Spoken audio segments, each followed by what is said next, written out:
Welcome to the Scalable Real Estate Investing Podcast, where we discuss the most scalable strategies, tools, and approaches to successfully invest in real estate.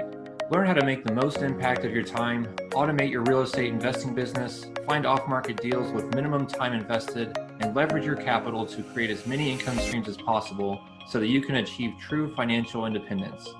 Thank you for tuning in. I'm your host, Mason Clement. Hi, Scalable Investors. Thank you for tuning in to another episode of Scalable Real Estate Investing. I'm your host, Mason Clement, and today I have with me Chris Seveney. And Chris is the founder of 7E Investments. It's a firm that does something a little slightly different. I wanted to bring him on to shed some light on the other side of investing. It's not always about investing in the equity side of things. You can also be the bank and invest in notes, or as you probably know, the mortgages. So Chris has quite the track record. He's already grown his notes portfolio to over $5 million and overall real estate portfolio to $7 million, and developed over $750 million in real estate with his other job working for a real estate development firm. So really excited to get into the details of things. Why don't we just get right into it, Chris? How are you doing today? What's going on? Not too much. How you doing, Mason? So it's good. Quarantine, working from home still. On a Friday, all the days just are big blurs. So it's Groundhog Day every day. Oh, it is. And I thought yesterday was Wednesday, so I realized it was Thursday. Oh, great. But reality is, Fridays used to be a little slower, a little bit, but not anymore. Fridays seem to actually pick up more than usual. So. Yeah, exactly. I've read some articles too that statistically speaking, most people are, since they don't have the daily commute, they're working at least like an extra 3 hours per day. So it can be more work.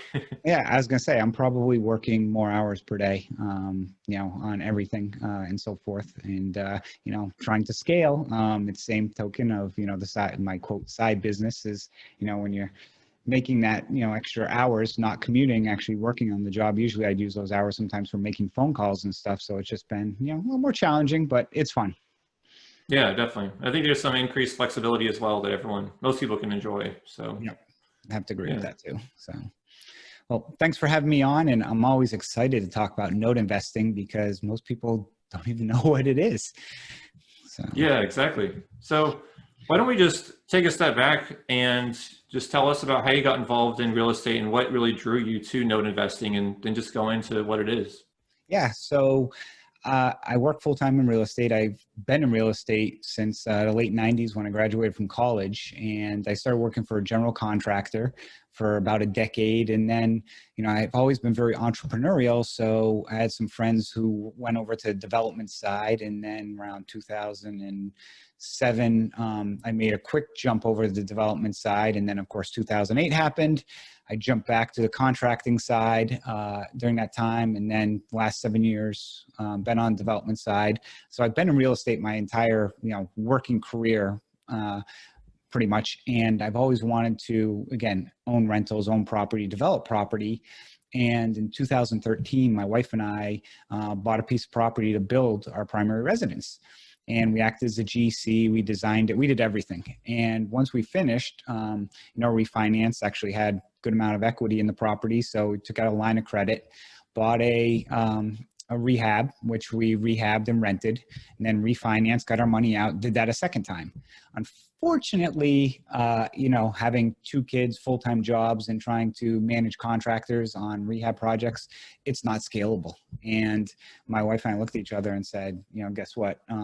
We can't do this. So we basically wanted to, continue to grow and so forth and so on, but we just couldn't. And so my wife's like, oh, that's it. So I started looking at other avenues and got on to Bigger Pockets. And on Bigger Pockets, I saw some people talking about note investing.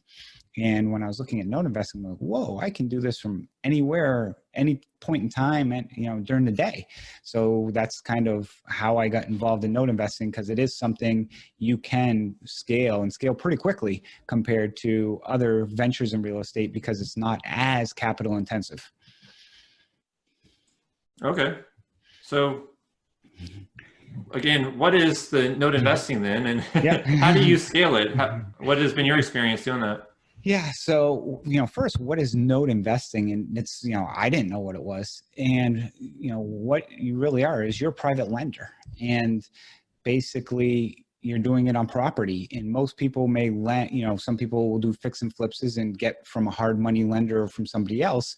What most people don't realize is banks and hedge funds since, really forever, but since 2008 primarily, which is when this really started to get created, they were liquidating their non-performing debt from their portfolio. Because of the way banking works, if something's not performing, they have to hold reserves a lot more than what they can lend. So that imbalance would not allow banks to lend, so they'd have to exit or sell those assets, so sell those loans. And eventually they work their way down to us investors. So all you're doing is you're buying someone's mortgage. So like I have a mortgage with a credit union. Basically, instead of me paying the credit union every month in note investing, somebody is paying you. But for the most part, a lot of us invest in what's called non-performing notes, which are these mortgages where people have stopped paying or haven't been paying or have been spotty paying. So, and, to answer your other question, to scale it, give you, an idea how I scale my business. I spent about 6 months studying and researching. I bought about 4 notes using my IRA money, my retirement funds. When I'd switch companies, I put it into an account where I could self-direct it. And I bought 4 assets for total value of around 25 grand, to give you an idea of, from a scale of how much you needed. I did that, started working those out, got them reperforming, sold them, made some profit, and kind of, just rolled that money back into investing. And then after I got about 10 assets under my belt, I started raising money from other investors and doing what's called joint venture deals, which people do all the time in real estate, and continued to grow. And then all of a sudden I went from, 1 to 5 to 10 to 20 partners. And give you an idea, I bought my first note in November of 2016. And then in 2017, honestly, didn't make any money, probably bought 10 or 12 notes in 2017. 2018, I bought around 20 assets, and then kind of started to really grow and get a lot of partners from doing some good marketing and just showing relevant, showing people that I can do this. And then, 2019, I bought well over 100 assets and started raising money through funds. And then this year, I'm probably already bought another 100 assets this year. And started, moving my way up the ladder from, having individual investors to putting things into the Regulation D 506C funds with accredited investors and going out and raising, $500,000, $1 million, $1.5 million at a time. So that's, kind of how it's scaled. Like, everybody else in business, it's not something that happens overnight. You got to prove yourself. You got to take the time. And I think also, just having conversations with people and explaining to them the good and the bad. When you talk to people and trying to, raise money, which is part of scaling a business in my mind, you got to talk the good with the bad. And it's more of a conversation about how you help people, not just a sales pitch about how you're the best at what you do. Okay. Yeah, I've definitely heard it's not necessarily what returns are the investor's going to get, but really the trust that you instill in them and the relationship you have. Yeah, So. that is key in scaling a business, and I think transparency is important. Making sure you're transparent with your investors. And for me, the way I operate is I have portals that people can log in and see the assets, and it's where I put all my notes from where I'm managing these things. And transparency breeds honesty in reality, and that's where I think people feel much more comfortable working with people who are transparent, can answer questions, reply to emails and phone calls, and also act human as well, I think is very important. Yeah, that makes sense. So when you're raising these funds, I guess it's like a blind pool. There's no specific asset, correct? They're just pooling money and telling them what it's going to be used for. Yep. So typically, the way I've managed them is start with the fund, start, the raise, which, with the funds, it's, you send out a PPM and a subscription agreement, and then the people sign up. And then typically, it's for me, I usually run about 2 to 3 months. And as we get near the end, that's when I'll start looking at assets. and then be like, okay, here's some of the assets I want to put in the pool, because I think from a selling point, it goes a long way to start showing people what is going to be in that, in that fund. So that is something that I like to do, with at least a component. It's not probably going to fill the fund or use all the, the money that we've gotten there, but it's something that, people, can start to look at and touch and touch and see and feel, so they know what it is, that we're looking to acquire. Okay. Yeah, that makes a lot of sense. I think the worst thing would be is you rile them up and then they commit some capital and then you just kind of go dark and they don't know what happened. That and the other thing that I see, one of the mistakes I see people make is they try and raise too much capital. And, growing and scaling a business, for example, in notes, I took it for my first fund, raised about 750,000. Other people I know will try and raise $2, $3, and $5 million. And when you never bought anything at that scale, it's not like a house where you can just go buy, you upsize the scale of the home. You're dealing with a different level of sellers when you start to really get that big. And I tell people, if someone gave me like $3 or $5 million today, with the way everything that's going on in the world, it would be very difficult for me to put that money out the door. And, $500,000, $1 million, $1.5 million, that's, you can get that out pretty quickly. But these larger amounts at like 5 or 10 million, and I've seen people do that and they struggle because they go raise this money and they're giving a preferred return, on 5 million, or they raise, that much, but they only got $2 million of it out the door. So when you're giving that preferred return, you do the math, your number is going to be almost double. Otherwise, you're not making anything above the management fee, because, you're not going to hit that preferred return when you're giving preferred return on 4 to 5 million when there's only $2 million implemented. So it's something that I see, again, as part of scaling, you want to just, I like to walk before I run and take those, take the big steps, but not take that humongous leap, especially on the outset. Okay. I think that's something that's really important to keep in mind. We want to become a billionaire. Everyone eventually wants to get to that end goal, or whatever it is, or multimillionaire, but you have to make hundreds of thousands of dollars first before that you make a few thousand, et cetera. So yeah, and it's a long play. It's a marathon, not a sprint, is the way I look at it. It's not going to happen overnight. And, if I can, raise $3 million a year and I'm making, 10% on it, and, every year, but those funds are 3 years. So you do one a year, then, a year from now I've got $6 million, and that's kind of how notes or work, similar like rentals. People pick up a rental property 1 year, then it's like, okay, the following year you pick up another one, now you have two. All of a sudden you start gaining that speed and you get that the proverbial snowball rolling down the hill. You can get starting to make some good money. It just it takes time. Okay, so when you're buying these notes, what type of discount are you usually looking at, or like a range of discounts? Because I feel like it probably depends on each one, right? Yeah, it depends on each one, and of course the states that you're involved in, because one of the things with notes is, especially on defaulted debt, each state is different. States that have judicial foreclosures where you have to go through the courts are much more costly and take a lot longer. For two ends of the spectrum, I'll use, Georgia and call it New York. Georgia, you can foreclose in like 60 to 75 days, and it might cost you a few $1,000s. New York, on the other hand, can run you up to close to $10,000 and take, several years. So, the same note, same value note in Georgia compared to New York is going to, not going to be as discounted as much, because at the end of the day, you're going to have a lot more costs after the acquisition. So, typically the range I like to play in is picking them up between 30 and 55 cents on the dollar for non-performing debt.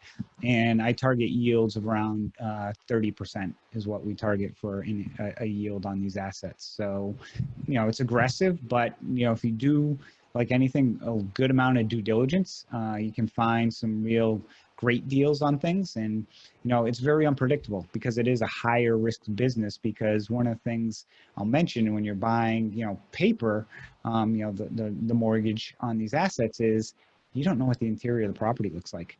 So you may think that a property is worth 100,000, which is important because if you foreclose, that's what the asset you're getting. But next thing you know, I've had assets that have had 4 feet of water in the basement, and what was we thought 100,000 turned out to be worth 40,000. So you know, you got to be very careful with that, and that's why you leave room for you know, getting it at a heavy discount as well as trying to maximize returns, because you're going to have properties that you know, you lose money on. It's part of the business. Okay. So what does the due diligence or underwriting process look like? How do you Yep. get comfortable? Yeah, so it's interesting, you know, and here's the other thing about note investing too, is this whole process is kind of, it's a little backwards. And here's why is you know, you'll get sent from, call it a hedge fund, a list of assets for sale, which we call tapes in our business. And you'll basically, your initial due diligence is, you know, really looking at how much they owe, when the last time they paid on the property is, and doing a search on Google, you know, Street View and, you know, Zillow, you know, where you can find some type of exterior photos to get an idea for the neighborhood as well, the property, and a rough ballpark value. I mean, we're talking really rough value, because you put what's called an indicative bid. It's almost like doing a blind bid on a home or a property that you're looking to buy. And the sellers are aware this is indicative, because your true due diligence, once you get that offer accepted, is you want to run a full title report, which is going to cost you a few $100. And you'll want to have a realtor or somebody put eyes on that property and confirm the value. So you'll run a full title report, which, you know, we'll do. I'll send it over to an attorney to also take a look at, make sure there's nothing squirrely or, you know, in there that could affect your right to redeem or foreclose on the property. And then, you know, that's the first component. So you want to make sure we call it the paper, the mortgage and the note is what we call clean. It means it's in order. You know, the title's good. If you've had people who bought property and it was like, oh, there's a title issue, you know, that takes time and costs money. We try and avoid that. And then the other half is, again, the property itself, because I invest in first position notes, which, you know, there's line of credits and people can invest in. But when you're in first position, your biggest concern is, what is that property value worth? Because again, if you have to foreclose, you know, more than likely you may end up with that asset. So you got to be careful of that. And if you were, you know, doing all of this while you're bidding on assets, you know, you'd be spending tens of thousands of dollars at a time, and you may not even have the bid. So that's why it's just known with sellers that it's an indicative bid based on the assumptions that you're being made, because they'll give you an estimated value of the property, which is typically off by about 20%, but at least it gives you something. And, you know, and they are of the same, you know, on the same page that you're not, you know, putting money up front. And that process that I just talked about is actually pretty quick. Typically, you're getting it done in between 7 and 10 business days, where you're getting a title report, having it reviewed, and getting somebody to look at the property. Okay. Got it. So you say indicative bid. So do you have to sometimes retrade it and revise your bid after you get that additional information? Yes, it actually, you know, and sometimes you may just drop. I've had properties literally where the house wasn't even there anymore, you know, and the seller didn't even know, you know, it's just a vacant piece of property because the city came in and demolished it. Or, you know, basically, you know, the house was boarded up. And in those instances, you know, on a Google Street View, you know, it looked like a beautiful house, and now all of a sudden you drive by, have somebody go by, you know, it's boarded up. Issues where they had title report issues of, you know, that might cost you a few $1,000s to fix. So yeah, those, you know, if there's issues, you'll go back to the seller and let them know what they are, and you can either, you know, walk from the deal, or, you know, I'll say negotiate the price.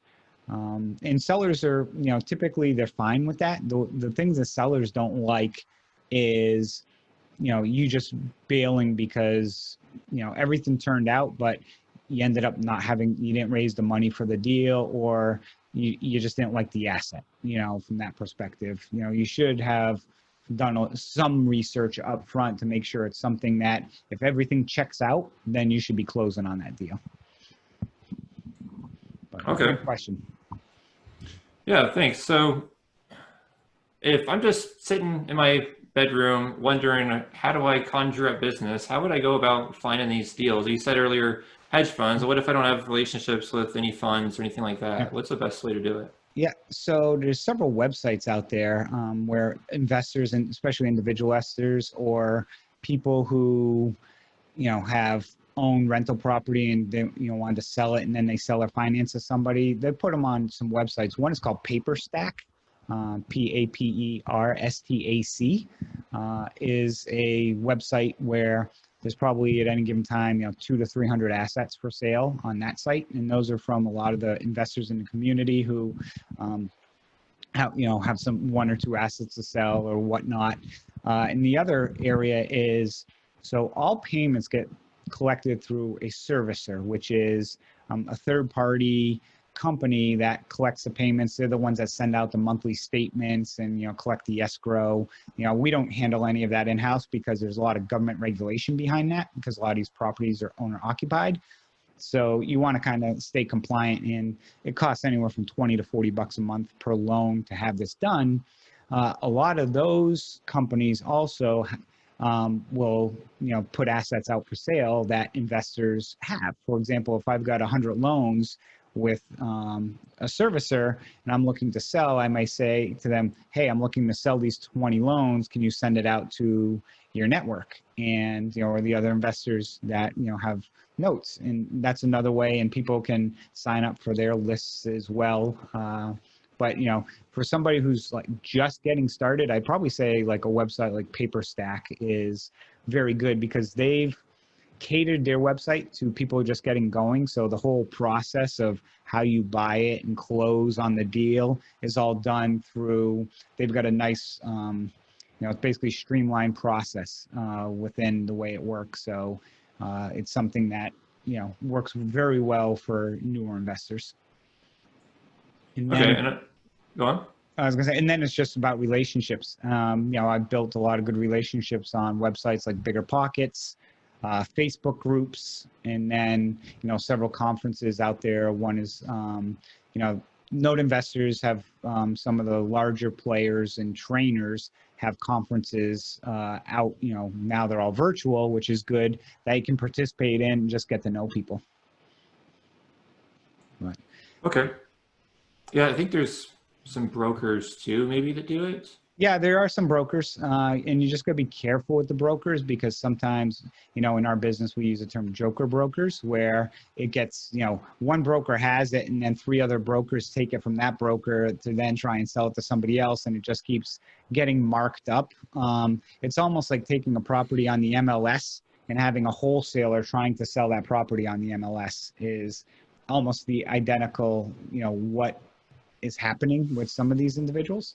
But one thing I'll mention about, building relationships and talking about is I've probably been in 4 years, I think I've been to only 2 or 3 conferences, to actually meet people. And everything is really done, which is occurring now, but I've started kind of a few years ago doing a lot of just video calls with people because, I've been able to scale by working full time, having a wife and 2 kids. So really taking a lot of, the technology that's available to us and using it to your advantage. And it's, you can definitely be successful and scale, if you take advantage of it. Okay. I was going to ask earlier, for PaperStack, do they charge fees or is it just customary fees you'd pay anyway? Yeah, they charge, I think it might be like 1% or $250. It's, it's minimal for what their fees are at the end of the day. And if you did use a broker or through a servicer, typically it's the same thing. They charge like a point or a point and a half or a minimum as well. So, if you're buying a $10,000 or $20,000 loan, you're probably going to pay like a $250 fee to that individual for, brokering the deal. But at the end of the day, it's, I don't think that's extensive from that perspective. Okay. And does it work on like a sliding scale where the larger you get, the smaller the points are? Yeah, you can definitely, work, and that's all worked out up front. If you were buying, call it $1 million, or a $500,000, instead of paying, whether it be a point or point and a half, you could just negotiate a flat fee. You know, Depends. And the thing you gotta remember too, that, the people work, how much work did they have to put into it? If somebody calls me up and says, hey, I've got a, $750,000 loan, do you want to take a look at it? And I say, sure, and it's somebody I've worked with for a while, and they send it over, and literally they spent 5 minutes. I want them to still make money, and I like, paying them a reasonable fee, but I'm not going to also overpay, on something just because, from that. But if somebody was heavily involved and assisting in the transaction and doing a lot more and going above and beyond, then they should be compensated fairly as well. Yeah, that sounds fair. And you want to continue cultivating that relationship. So Yep. understandable there. Mhm. So I imagine that, you know, any new asset class, people are going to have these mental barriers and fears, whether they're rationalized or not. And I think one of them would be, well, what if the borrower just stops paying and they're in another state, for example? I'm in Texas, they're in Florida. How do you enforce those collections and eventually go into foreclosure? What does that whole process look like? Yeah, one of the first things anybody should do before they buy a note in any state is to read up a little bit on the laws and get a relationship with an attorney in that state that handles foreclosures and this type. You can't use any attorney, even just a regular real estate attorney. A lot of them, doing the debt collection foreclosure is a different animal. It's like doctors. Not every doctor focuses on orthopedic or brain. I mean, it's similar with attorneys. So that would be the very first thing, is you really want to build those relationships with the attorneys. And the foreclosure process, it's very similar in most states. It's just from, like I said, that timing perspective. So if I have a borrower, stops paying, the servicer will typically try and reach out to that borrower and, what's going on, how can we help? Because our goal is always to try and keep them in the home. For two reasons. One is, I like to do, have a positive social impact on things. Everybody goes through hard times in life, and you try and help people during hard times. You don't want to beat them while they're down. And the last reason, I'll be honest with you too, is your note is going to be much more profitable if you keep that person paying in that property versus trying to go through the foreclosure process and go through all of it. So there's actually, there's value there as well. And, so that process, after, they haven't been in contact, typically they'll be behind for, 90 plus days. And, you'll start with having the attorney send what's called the demand letter. Basically, it's a default letter saying, hey, you're in default of the loan. Please respond within 30 days and let's try and work something out. And typically, that's really when you know, in most instances, whether or not the case is going to keep going. Because most people, when they see something from an attorney, I know I do, I see something from an attorney, I'm like, uh-oh, attorney, it's like, I better take care of this. So if they respond, usually you can get something worked out. In certain instances, they just don't respond. And you can only work with people who respond. We'll go to the level of actually sending, pre-COVID, we used to send door knockers where people would go knock on the door and leave a note saying, hey, can you please call us? We want to work with you, we'll want to work, try and give you a loan modification, but you need to, we need some cooperation. So really, that's the first step. And then if they don't respond, the attorney will file what's called a complaint, which is the lawsuit. And then it just goes through the steps with the courts of, whether or not they respond to the lawsuit. And if they do, then usually there'll be mediation where the attorneys will get in a room and say, hey, how can we try and work this out? And, they'll usually have to fill out a lot of paperwork, like what's their income, provide a lot of, what happened. And then, if things don't get worked out, eventually it will go to, the foreclosure sale. And, that the first time I had to foreclose, it was heart-wrenching in a way, because I had a borrower who had not replied for 3 months. The day before foreclosure, calls the attorney and says, oh my God, I'm going to lose my house. I can't lose my house. I can give you $300. And, basically, we did not, we continued on with the foreclosure. I tried to work a subsequent lease with the woman or rent to own because it didn't sell at foreclosure auction, and actually ended up selling to an investor who let her stay in the property. But even after foreclosure, the foreclosure is almost the easy part. It's then you still have to take possession of the property, which a lot of people forget about, which may include evicting the people, because just because you foreclosed, you take title to it, you still have somebody living there that you may have to, unfortunately, have to evict as well. Okay. Yeah, recently had to encounter that. So I know all about it. You got a judgment, but you still have to get the writ of possession and have them go in there. And yeah. And one of the things I'll mention that is kind of about this business too is, you're really more of a manager.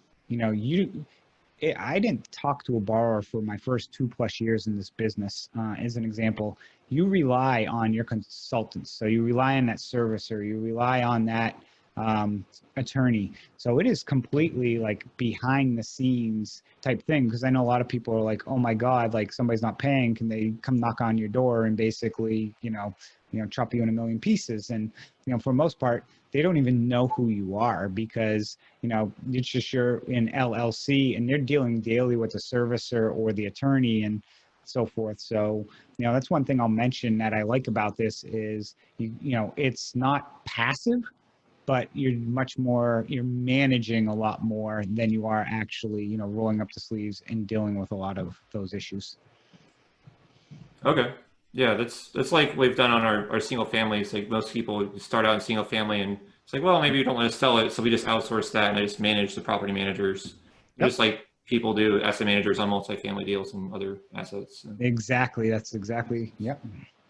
And it's been a huge value add because they're the ones who took, after we evicted our tenant just a couple weeks ago, they were the ones who sent a team in to get all the furniture, put it on the front yard, and then they were the ones who knew, oh, you have to leave it out there for 24 hours before you can throw it away. And then they haul it away with a private team that they hire. So I didn't have to do any of that. I just sit in my house like 2.5 hours away and keep typing away on my keyboard. So yeah, same thing. If we've got to, empty a house, I have a preservation company go in, they take everything out. They will, they'll take care of all the pipes in the house if it's up north or, in a freeze area to winterize the property, change the locks, they'll handle all that. And it's, reasonably affordable. If you have them renovate, forget it.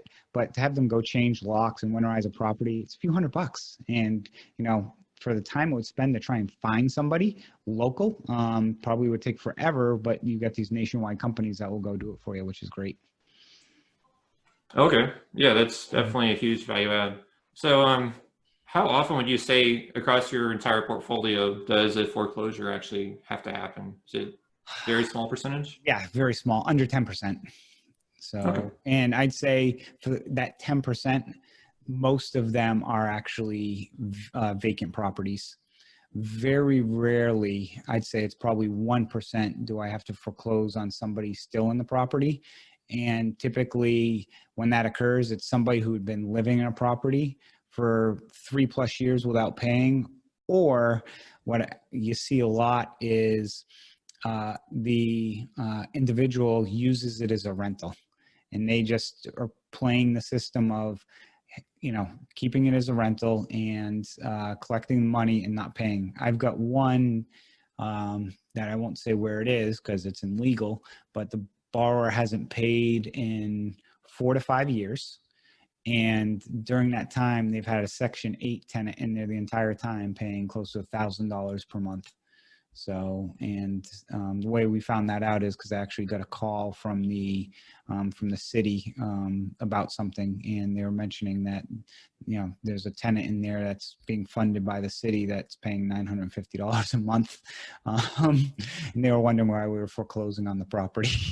So, I mean, you look at that, the person's been collecting over $10,000 a year for the last 5 years, and they haven't been paying taxes, they haven't been paying insurance, they haven't been paying a penny on the property.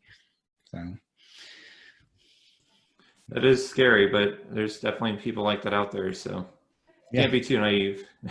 No. Real stuff. Are you primarily? I feel like I saw on your website that sometimes mortgages on a piece of land, sometimes it's on a property. So, what are the different types of properties you're usually purchasing these notes on?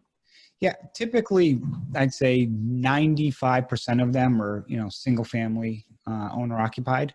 Uh, some are, I'll say investment properties as well for other individuals.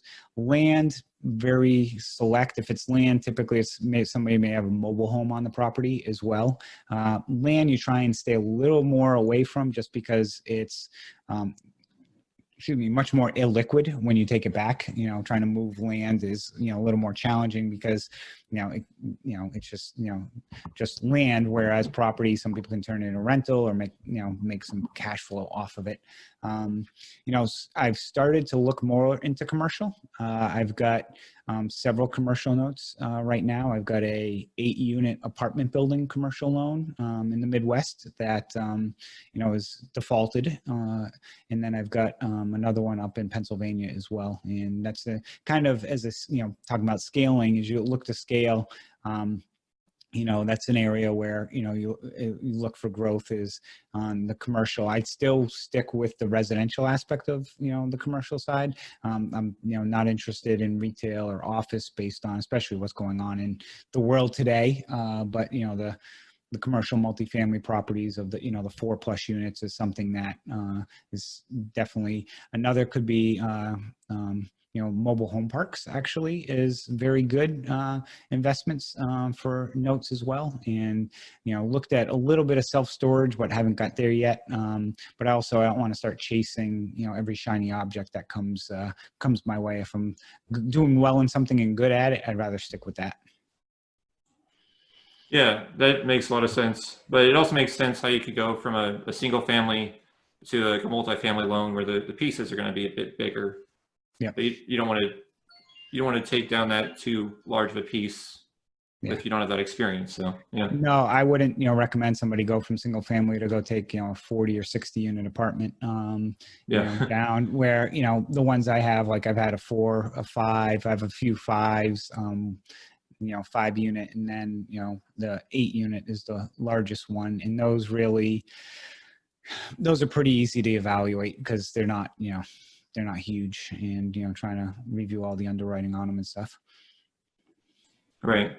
All right. So one of my last questions, and you briefly hit on it, with COVID, I feel like there's a lot of loan forbearances that are going to expire, and especially with retail and other types of commercial real estate assets. What kind of opportunities do you see coming on the horizon?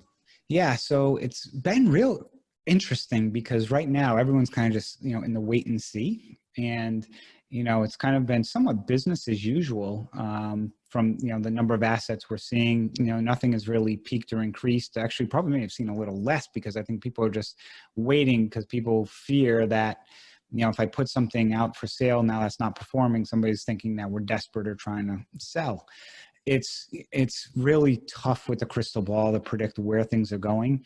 I do think banks and lenders learned a lot from a decade ago where going through all these foreclosures, I think they got crushed. And if people have jobs and can make payments and they can defer them to the end of the loan or work something out, I think banks would be much better off in that instance. And, that's been our business plan the whole way. We don't want to foreclose on people. If we can, push it off till the end of the loan or work something out, we're happy to, as long as the person's employed and, can make the payments. But, it's really, there's 2 avenues people look at with real estate. One is real estate values going to go up or down? And notes is somewhat non-correlating in that because, like you or I, if we own our properties, if it drops 10%, what do we care? We just pay our mortgage and we don't need to move. The major correlating factor is the jobs. And if the jobs don't come back, you're going to see, I think, an influx of distressed debt because, there's no forbearance that can help somebody that can't make a payment. If people get back on their feet and start paying again, I do think you're going to start to see the government push in a lot of these larger institutions, push for those forbearance. Now, with that being said, only about half the debt in mortgage loans in this country is kind of under the Fannie Freddie portfolio, and a lot of the rest of it is private institutions, REITs, and other firms. And, they have that option to, foreclose and really don't have to follow as much the rules and go down those paths. I still think most of the smart players, again, are going to be looking at trying to do the forbearance plans and work with these borrowers. So I don't think there's going to be, mass paper on the market. But what people also forget, it's just like real estate right now. Most markets have very low inventory. And, people just aren't used to that ultra low inventory. If it goes back to normal, kind of like unemployment's, if it floats around, I think, was it 5 or 6%, that's normal, historical. We get back to normal because we've been so depressed. You'll see more stuff out there, but there's still, still plenty of, paper. I think there, they say the mortgage industry is about 30 trillion. And if you look at, a 5% distressed rate on mortgages, what's that, like 150 billion? I mean, I'm trying to buy, $3, $5, $10 million a year out of 150 billion. I'm just a small fish. So those peaks and valleys really don't affect me that much. In that sense, it's like somebody who's going to wants to buy 5 or 10 homes a year.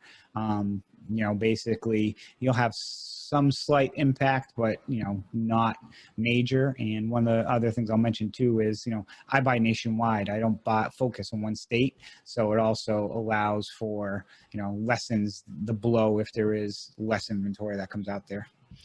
So. Okay, that makes sense, because certain pockets of the country might be hit really hard while other ones are business as usual. Yeah, I mean, I'm in the Washington, D.C. area. I mean, I've seen one note within probably, 100 miles of me. And, same thing, like I grew up in the Boston area. You never see stuff up there. In New York, you'll see some stuff maybe in like Brooklyn and stuff, but because of the size. But when you get to these major cities that, where, let's be honest there, there's a lot of money in those cities, you typically see a lot less. And also the banks typically won't sell those because they know they're also more valuable assets than an asset that could be out in, somewhere in the middle of upstate Michigan. Nothing against Michigan. I invest in upstate Michigan, but, there's a house every mile compared to, other locations. Okay, yeah, that makes a lot of sense.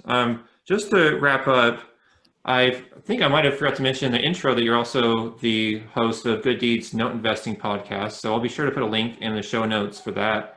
But what are some other ways for folks to get in touch with you if they want to learn more about what you're doing? Yeah, so, we have the Good Deeds Note Investing podcast, which we, go through and tell our story of note investing and provide a lot of education there. And another way to reach me is on, through email, Chris at 7 investments.com. Our website is 7 investments.com is another.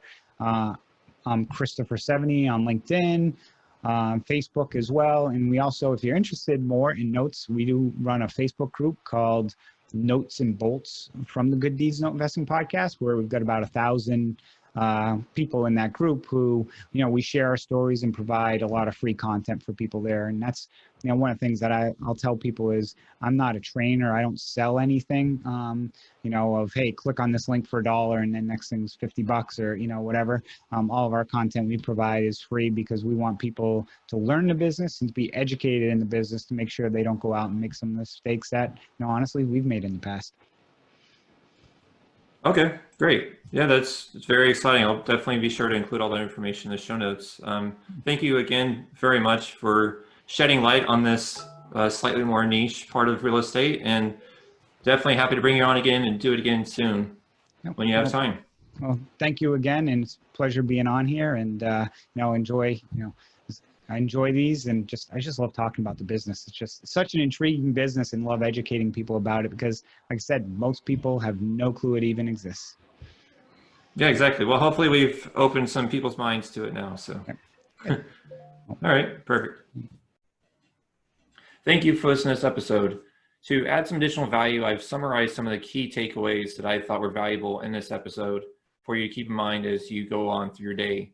So first, I always like to understand what makes this business scalable. For Chris, he clearly illustrated that while it's not necessarily passive to find the deal and get payments set up and everything, once you have it going, you're obviously collecting checks and you can move on to the next note that you're purchasing.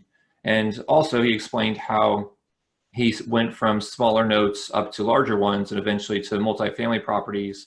So you can also scale the amount of capital you're deploying on each transaction, which I thought was very attractive. Another thing he said is that a great way to get involved when you're first starting out is using an online exchange called PaperStack, which I've already included in the show notes for you there. And Chris also mentioned that he purchases across all 50 states, or at least the 48 contiguous states. But before doing that, you need to be sure to build a relationship with the attorney in that state, because each state has its own rules and procedures for foreclosures and evictions. He said that New York, for example, has a significantly longer time period than Florida. And so that's definitely going to directly impact how much you pay for that note. Another thing, if it's holding you back, evictions and foreclosures really only make up less than 10% of Chris's entire portfolio. So while it is inconvenient to have to deal with from every now and again, and is a reality, it's not something that seems to occur on a daily basis.